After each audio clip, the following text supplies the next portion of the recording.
Sambucus nigra, known as black elder or elderberry, is a well-known medicinal plant. Scientifically, its name is Sambucus nigra. The word Sambucus comes from ancient Greek, and it was given to this plant because it was used long ago to make a musical instrument that carried the same name. This shows how old and culturally significant this plant is. Now, an important question arises. Why is this plant so popular today? What health benefits does elderberry actually provide? Who can safely use it, and who should completely avoid it? Are there side effects that we must pay attention to? What makes this plant unique among other herbal remedies? What are its official uses supported by evidence, and what are its traditional uses? How does it interact with commonly used medications? And finally, how we choose the best and safest elderberry product for adults and children. Stay with me, and we will explore everything clearly and step by step.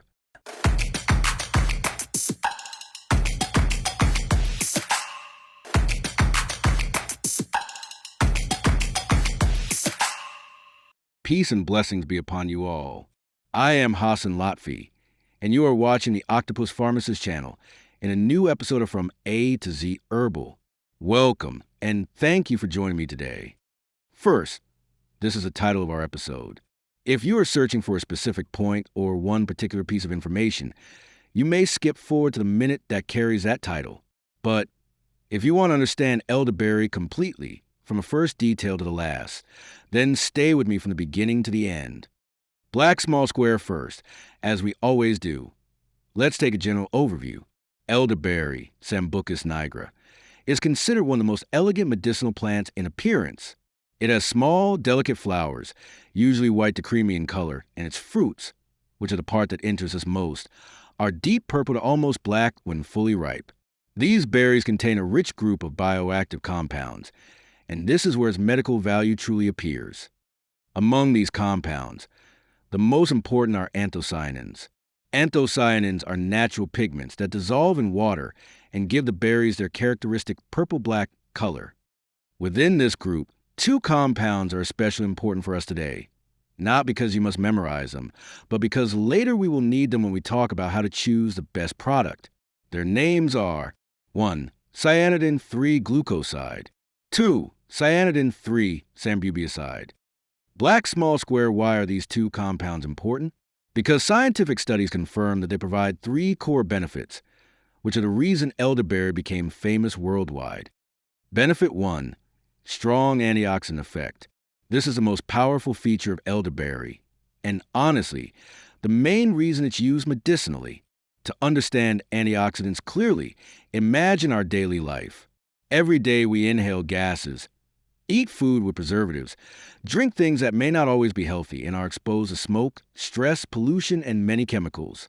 When these enter the body breaks them down, and during that breakdown, harmful byproducts are formed. These small toxic molecules are called free radicals. The danger of free radicals is that they are unstable, so they travel through the body and attach themselves to tissues, like the walls of blood vessels, the retina, the heart muscle, the kidneys, or even the skin. When they accumulate, the immune system sees them as a threat and attacks them. That immune attack produces more inflammation, more tissue damage, and over time contributes to chronic disease. Here comes elderberry's role. Antioxidants in the berries, especially anthocyanins, neutralize free radicals before they stick to the body's vital organs. By doing this, elderberry may help protect the heart, support healthy vision, reduce oxidative burden on the kidneys and nervous system, and reduce the long-term damage caused by daily lifestyle exposures. Benefit 2. Antiviral support plus immune modulation. Elderberry extract has shown activity against several respiratory viruses, especially influenza, by preventing viruses from attaching to cells and by helping the immune system respond more efficiently. This does not mean elderberry replaces medical treatment, but it may support the body, especially at the beginning of seasonal infections. Benefit 3. Anti-inflammatory action. In addition to being antiviral, elderberry also helps reduce excessive inflammation. In simple words, it supports the immune system, but without pushing it into harmful overactivity. This balancing effect is extremely important in conditions linked to chronic inflammation. Black small square other important compounds in the plant. Besides anthocyanins, elderberry contains flavonoids such as quercetin, which is sold as a supplement because of its strong antioxidant and anti-inflammatory effects. Camphorol and camphoride, similar in action to anthocyanins but slightly milder. Vitamin C and vitamin A, both strong antioxidants that support skin health, tissue repair, and immunity.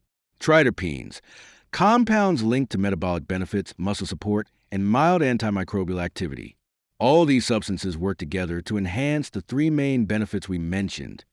Black small square in summary. The most important strengths of elderberry can be reduced into three core actions. 1. Potent antioxidant action, reducing free radical damage.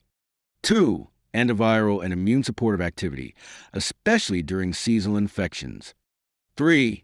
Anti-inflammatory effect, helping regulate and balance the immune response. And this is the foundation we need before moving into dosing, safety, interactions, best formulations, and how to select a high-quality product. So stay with me. The next part of the episode will make everything even clearer.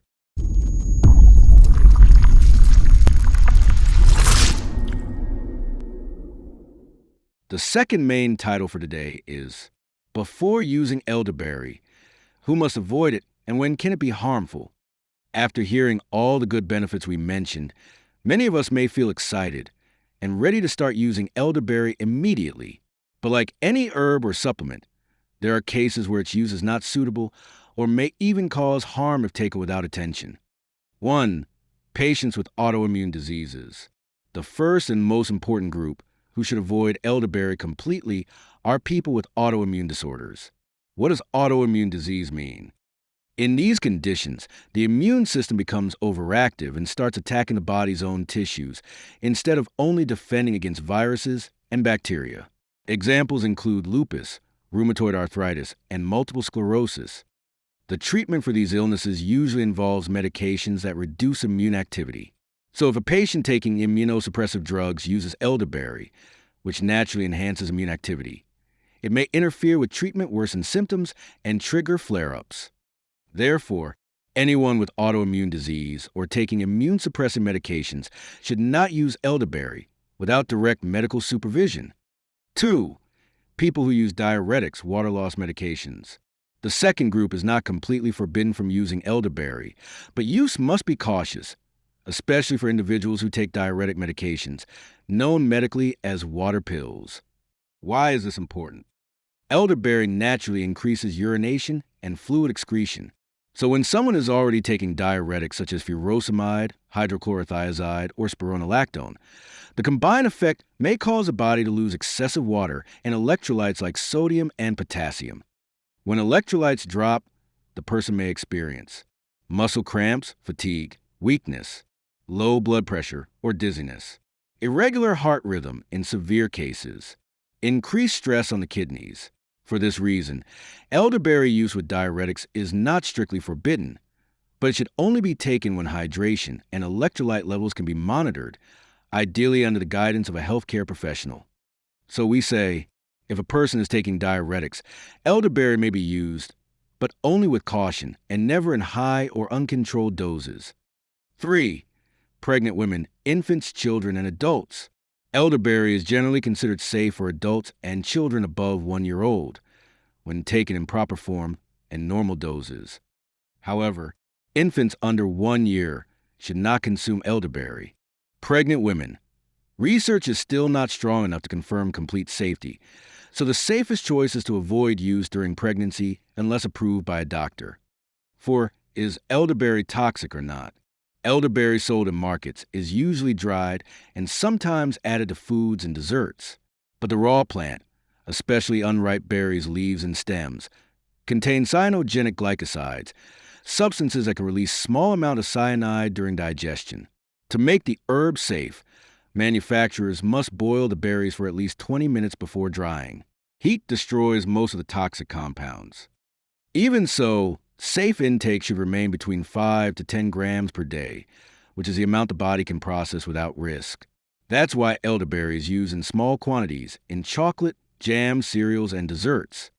So, elderberry is helpful when used correctly, but must be avoided or used cautiously in certain cases. Continue with me, and we will move to the next point.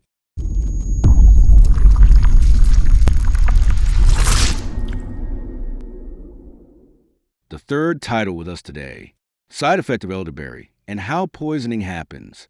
When we use elderberry as a herb or consume its berries, some side effects may appear.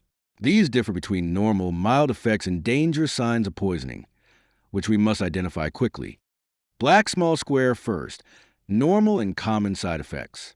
These are usually mild and tolerable, and they happen because elderberry contains a high amount of natural dietary fiber, which increases movement in the digestive system. So you may notice mild stomach discomfort or gas, soft stool or a slight increase in bowel movement. Rarely, minor skin sensitivity or itching in people who are already prone to allergies. These reactions usually disappear once the body gets used to the herb. They are not considered dangerous. Black small square second, serious side effects, signs of poisoning. These do not happen with professionally made remedies, such as standardized capsules, syrups, or extracts. They mostly occur when someone eats raw or improperly processed dried berries, because they contain cyanogenic glycosides, compounds that can release toxic cyanide if not boiled correctly. Symptoms of poisoning include severe abdominal pain, sharp and continuous, persistent vomiting and strong nausea, severe diarrhea, not just mild digestive upset, dizziness and poor concentration. In very risky cases, weakness or difficulty breathing. When these symptoms appear, it means the situation is dangerous, and the person must be taken immediately to a hospital for medical care. Elderberry is helpful and generally safe, but only when used correctly and from trusted, well-prepared products.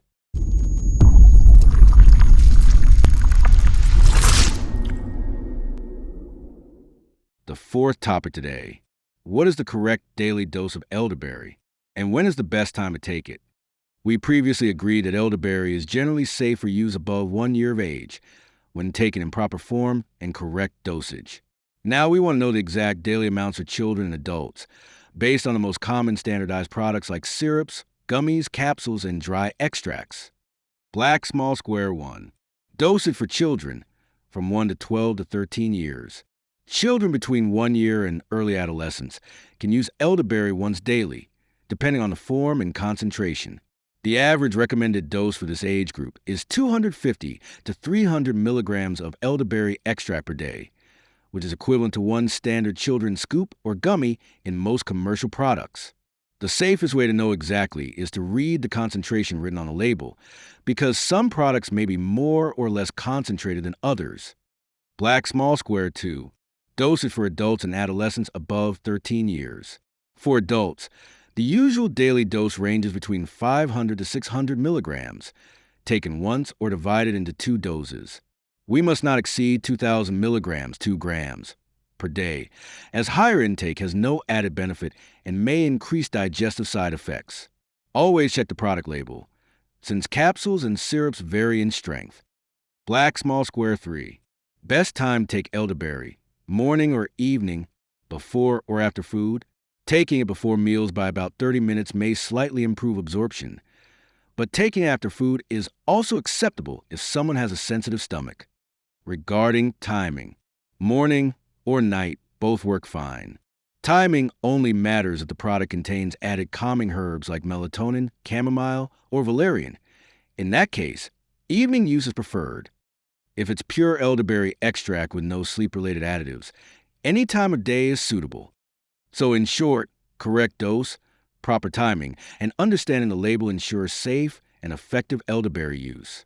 Let's move to the next important point.